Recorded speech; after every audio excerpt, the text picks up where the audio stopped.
For centuries, the idea of the apocalypse has captivated us. We've all heard the dramatic prophecies, seen the blockbuster movies, and maybe even felt a little chill thinking about the end of the world. The Bible, especially the book of Revelation, is often at the center of these discussions, filled with vivid imagery of horsemen, plagues, and epic battles. But what if we've been reading it all wrong? What if some of the most famous verses about the apocalypse were never meant to be taken literally? Think about it. We read these ancient texts through a modern lens, often forgetting that they were written thousands of years ago in a completely different cultural and historical context. The authors used symbols and metaphors that their original audience would have instantly understood.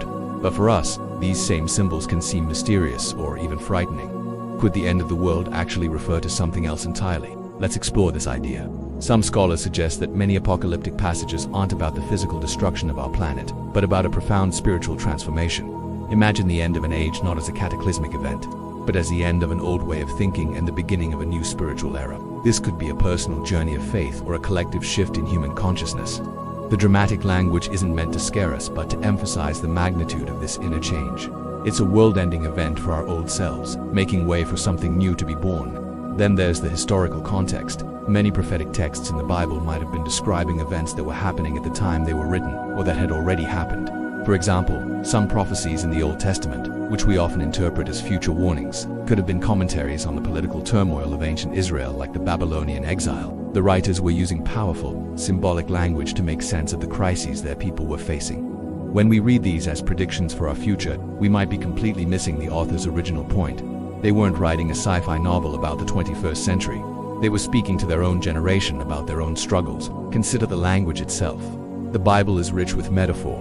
When Jesus talks about moving mountains with faith, we don't rush out to try and physically push a mountain. We understand he's speaking metaphorically about overcoming immense challenges. So why do we insist on a literal interpretation for apocalyptic verses? Perhaps the stars falling from the sky isn't about literal celestial bodies crashing to earth, but a symbol for the collapse of corrupt earthly powers and rulers, who were often associated with stars and heavens in ancient cultures.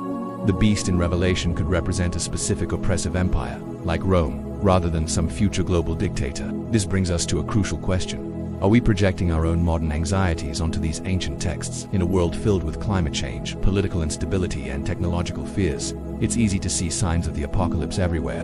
We look to the Bible for answers, and our fears can color how we interpret its words. But if we strip away our modern biases and try to read these passages through the eyes of the early believers, a very different picture emerges. What if the true message of the Bible as apocalyptic literature isn't one of fear and destruction, but one of hope and resilience? These texts were often written during times of intense persecution and suffering. They were meant to encourage believers, to assure them that even in the darkest of times, there is a divine plan and that goodness and justice will ultimately prevail. The end they spoke of was the end of oppression, the end of suffering, and the beginning of a new redeemed world. So, the next time you come across a verse that sounds like a doomsday prophecy, take a moment to pause. Ask yourself, what did this mean to the people who first heard it? What symbols are being used? What historical events might it be referring to? By digging deeper, beyond the surface-level interpretations, we can uncover the hidden layers of meaning. We can move from a place of fear to a place of understanding. The Bible's apocalyptic messages might not be a roadmap to the end of the world, but a guide to navigating the challenges of our own lives with faith and hope. Exploring these hidden meanings doesn't take away from the power of the Bible. It enriches it. It transforms it from a book of scary predictions into a timeless source of wisdom and encouragement. It reminds us that faith is not about waiting for the end, but about living fully and meaningfully in the here and now.